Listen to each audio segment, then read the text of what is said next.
Seorang ayah tega menyetubuhi anak kandungnya sendiri selama 4 tahun. Kasus ini terungkap setelah sang anak memberanikan diri melapor ke polisi.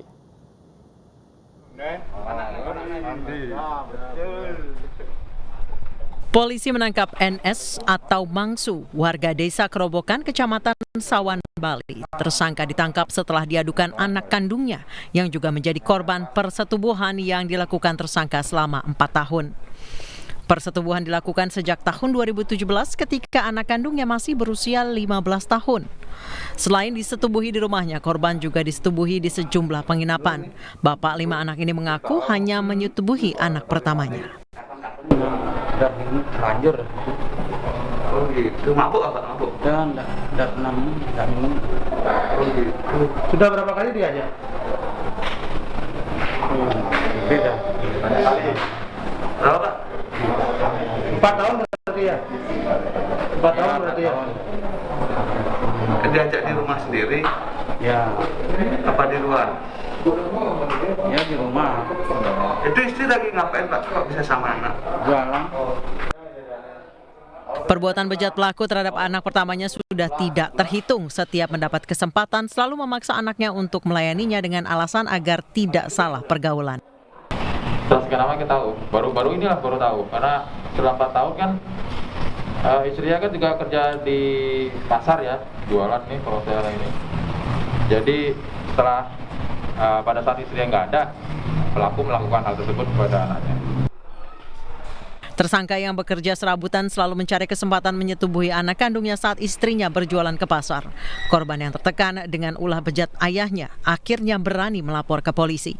Dari Buleleng, Bali, Pande Wismaya, iNews melaporkan. Dan untuk mengetahui selengkapnya terkait aksi bejat ayah yang tega mencabuli anak kandungnya di Buleleng, Bali, sudah bergabung bersama kami Kapolres Buleleng, Polda Bali, AKBP Andrian. Selamat sore Pak Andrian. Selamat sore Mas. Pak Andrian, dari hasil pemeriksaan fakta-fakta apa Pak yang didapatkan oleh petugas? Ya, jadi yang bersangkutan ini pelaku atas nama inisial NS alias Mangsu sudah melakukan kejahatan tersebut kepada anak kandungnya sendiri sejak 4 tahun yang lalu, pada tepatnya tahun 2017. Lalu pada tanggal 16 Agustus akhirnya korban memberanikan diri untuk melapor ke Polres Buleleng, dan setelah itu kami langsung melanjutkan upaya penangkapan yang sekarang penanganannya ditangani oleh unit PPA Polres Buleleng. Baik, Pak Andrian, sudah dari tahun 2017 aksinya ini dilakukan. Apa yang menjadi ancaman dari pelaku kepada anaknya Pak sehingga anaknya rela begitu? Ya, jadi pelaku tidak melakukan pengancaman, tapi pelaku ingin supaya anaknya ini tidak salah pergaulan dan tidak melakukan persetubuhan kepada orang lain. Jadi lebih jelasnya pelaku ingin memberikan pengalaman kepada anaknya tersebut. Kalau dari keterangan korban Pak, mengapa yang bersangkutan mau menerima alasan dari pelaku Pak sehingga melakukan hal tersebut Pak? Ya, korban sebenarnya tidak mau, sempat pada pertama kali pada bulan Oktober 2017 itu tidak kuasa melawan. Jadi pada saat di dalam kamar tidur, pelaku atau ayah korban ini masuk dan tiba-tiba langsung menindih tubuh korban, lalu melakukan hal tersebut secara paksa. Jadi tidak ada kemauan dari si korban tersebut. Baik, apakah semua kejadian ini dilakukan oleh pelaku di rumahnya atau ada tempat lain yang menjadi TKP Pak? Tidak. Jadi emang lebih sering di rumahnya pada saat ibu atau istri pelaku itu tidak ada, karena kebetulan istri pelaku itu jualan nasi di pasar. Lalu ada juga kejadian di penginapan di daerah Kota Buleleng, lalu ada terakhir kali itu di kos-kosan di Denpasar. Nah, setelah itu korban memberanikan diri, akhirnya datang ke unit PPA dan melaporkan kejadian tersebut. Baik, ketika kejadian terjadi di TKP yang berbeda ini, apakah istri pelaku tahu, Pak?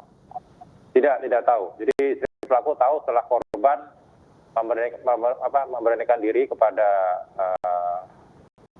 ibunya, melapor, lalu dibawa ke Polres Buleleng untuk dilaporkan ke Polres Buleleng. Baik, saat ini kondisi psikologis korban seperti apa, Pak? Saat ini kondisi kondisi psikologis korban secara kasat mata tidak ada gangguan apapun, tapi ke depan kita tetap akan melakukan pemeriksaan psikologis korban terkait mungkin hasil dari kejahatan yang dilakukan oleh ayah korban. Baik, kalau keterangan dari istri pelaku ini sekaligus ibu korban, apakah sudah didapatkan, Pak? Apa keterangan dari yang diperoleh dari istri Belum. pelaku? Belum, jadi baru kita ambil keterangannya dari pelapor, terus dari saksi-saksi itu masih dalam proses pemeriksaan. Baik, kejadian ini apakah dilakukan oleh pelaku kepada korban saja atau ada anaknya yang lain yang menjadi korban, Pak? Ya, jadi kebetulan pelaku ini memiliki 5 orang anak, tapi korbannya hanya yang anak pertama ini hanya 1. Baik, terakhir Pak, ancaman hukuman yang dikenakan pada pelaku? Ya, jadi ancaman hukuman yang kita kenakan berdasarkan Undang-Undang Republik Indonesia Nomor 35 Tahun 2014, yaitu tentang pelindungan anak.